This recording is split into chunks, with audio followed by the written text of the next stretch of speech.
It's sad that you've gone home, 'cause you really tried your best. but your phyllo wasn't cooked. And your Bakewell was a mess. We'll really miss you. Though we thought you were a bit crazy, it was your time to leave the tent, Valerie.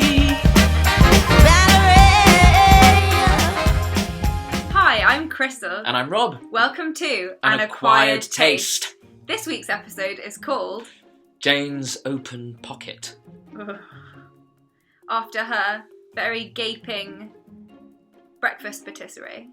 Val's lair! Oh, do you know what? I actually thought Val was so annoying, and I have to say that I cried at the end of that episode. She did, she cried. I think it's the most rousing speech I have ever heard. On A the Great rousing British... speech. Just rousing. We've got many visual She puts innuendos to magic come. into everything that she baked. And love. Val, it was your time to go. It was your time to go before you entered the tent.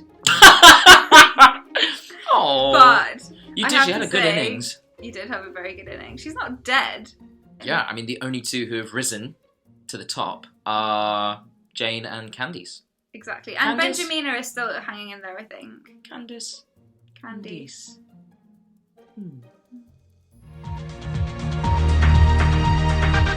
So, breaking news. Baking news this week. Great British Bake Off is moving to Channel 4. I'm happy to announce that we are the new presenters of the Great British Bake Off.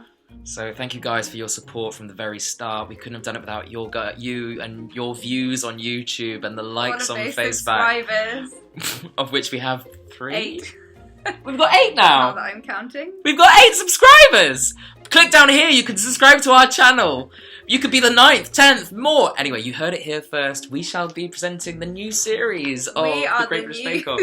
We're the new Mel and Sue. Your ear just cracked right in my in your shoulder. We've got so much tension, it's really difficult bearing the burden of the new presenters of the Great British Bake Off on Channel 4. Anyway, suffice to say that we I'm were Sue. obviously gutted.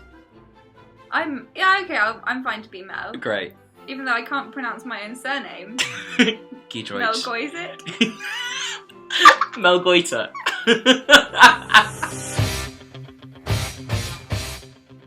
So, Rob, something that struck me this week was the rivalry that I feel is emerging between Kate and Candice. Yes.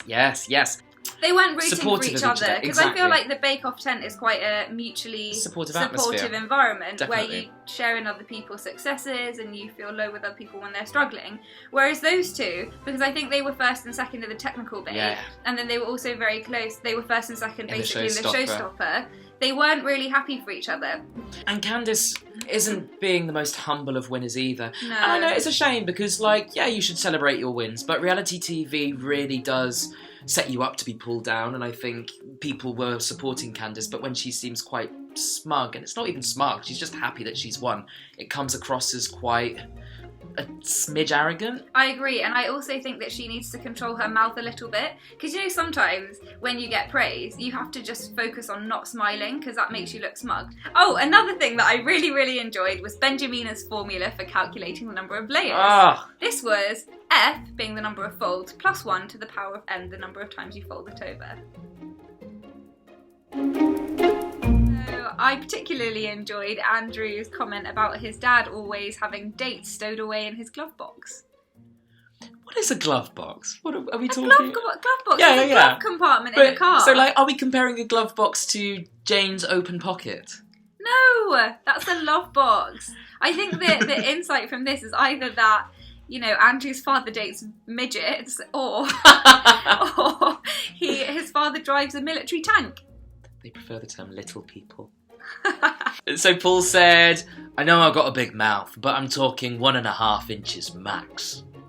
Now, I want to say that from experience, Paul can fit much more than 1.5 inches in his mouth.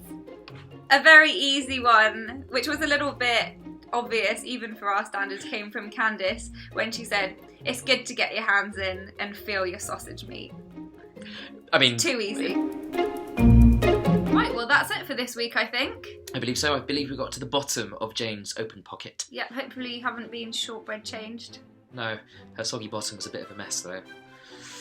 Well, that's a